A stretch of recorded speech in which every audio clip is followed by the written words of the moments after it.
Nagpur handball association के 50 साल पूरे होने पर legend and legacy documentary release हो गई है। शहर के धर्मपेट स्थित कुसुमताई वानखेड़े हॉल में आयोजित कार्यक्रम में केंद्रीय मंत्री नितिन गडकरी के हाथों पूर्व खिलाड़ियों का सम्मान किया गया। इस दौरान केंद्रीय मंत्री ने नागपुर शहर में खेलों को बढ़ावा देने के लिए किए जा रहे कामों की जानकारी दी। वहीं राष्ट्रीय हैंडबॉल अकादमी के लिए सहायता करने का आश्वासन भी दिया।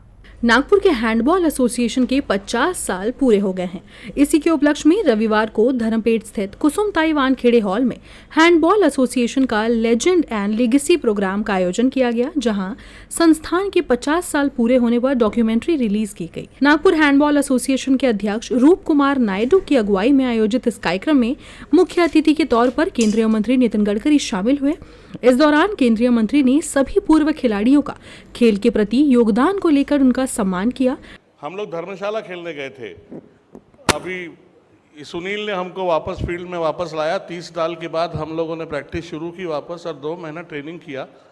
आत्माराम पांडे जी ने हमारा ट्रेनिंग लिया। हम लोग मास्टर्स नेशनल गेम खेलने गए धर्मशाला हिमाचल प्रदेश 20 से 23 अप्रैल में।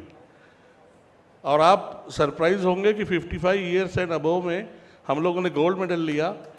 और लास्ट टाइम हम लोग केरला से हारे थे।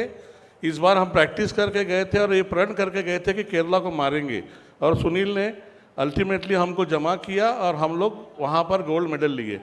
यही नहीं, 50 साल के ऊपर कि हमने भाग लिया क्योंकि हम लोग फिट थे और खेल पा रहे थे। और हमारा एवरेज एज 60 प्लस था। हमने 50 ईयर्स एंड अबव में पार्टिसिपेट किया और वहाँ सिल्वर मेडल लिया। वो एक गोल से रह गए। लास्ट मिनट में इंदर का मिस नहीं होता और हमारा डिफेंस नहीं होता तो वो भी जीत गए थे। केंद्रीय मंत्री ने नागपुर शहर में खेलों को बढ़ावा देने के लिए उनके द्वारा किए जा रहे कामों के बारे में जानकारी दी। केंद्रीय मंत्री ने बताया कि वो हैंडबॉल सहित इंडोर खेलों को लेकर लगातार बुनियादी ढांचे को मजबूत करने में लगे हुए हैं। केंद्रीय मंत्री ने ये भी बताया कि हम लगातार नागपुर में खेलों को बढ़ावा देने में लगे हैं। मानकापुर स्थित जिला क्रीड़ा संकुल में सुविधाओं को बढ़ावा देना हो या नया स्टेडियम बनाना हो। केंद्रीय मंत्री ने बताया कि हम नागपुर शहर में करोड़ों की लागत से 2 नए स्टेडियम बना रहे हैं, जिससे शहर सहित जिले के खिलाड़ियों को फायदा होगा। 2 प्रस्तावित प्रकल्प है। एक पूर्व नागपुर में 13 एकड़ जगह पर हम एक स्पोर्ट्स क्लब बना रहे हैं। उसकी मेंबरशिप भी शुरू की है। अब टेंडर निकलेगा तो जगह भी उसके थोड़ी अड़चने दूर हुई है और वहाँ सब प्रकार के हमारे volleyball, handball, kabaddi, kho kho, athletics, swimming tank सबकी प्रोविज़न की है। और ये 5-6 एकड़ में बहुत अच्छा होगा और उसको सरकार से पैसे नहीं मिलते, इसलिए उसको क्लब हाउस से जोड़ा है ताकि क्लब के पैसे से ये एक्टिविटी सब्सिडाइज होगी। दूसरा, एक वर्धा रोड पर भी 36 एकड़ जगह आइडेंटिफाई की है, उसमें भी ये प्रपोजल है। दोनों पर हम काम कर रहे हैं। यशवंत स्टेडियम में भी सब प्रकार की फैसिलिटी है। मोखा करके जो शिवदान मल जी के लड़के हैं उन्होंने डिज़ाइन बनाया, कभी आप देख लो। उसमें basketball, volleyball, handball, kabaddi, kho kho सब कुछ है। तीसरा जो है वो कॉटन मार्केट में है।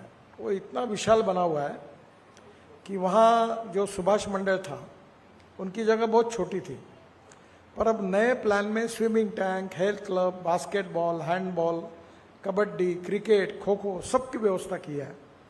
और ये जो प्रोजेक्ट है इसको हबीब खान आर्किटेक्ट है, उन्होंने तैयार किया है और इसका डिज़ाइन भी फाइनल हुआ और इसका टेंडर अभी आने वाले महीने भर में निकलेगा। वो इस प्रोजेक्ट से सब्सिडाइज करके ये सब चीज़ें हमारे खिलाड़ियों को लगभग निःशुल्क रूप में ही मिलेगी, ऐसा हम प्रयास कर रहे हैं।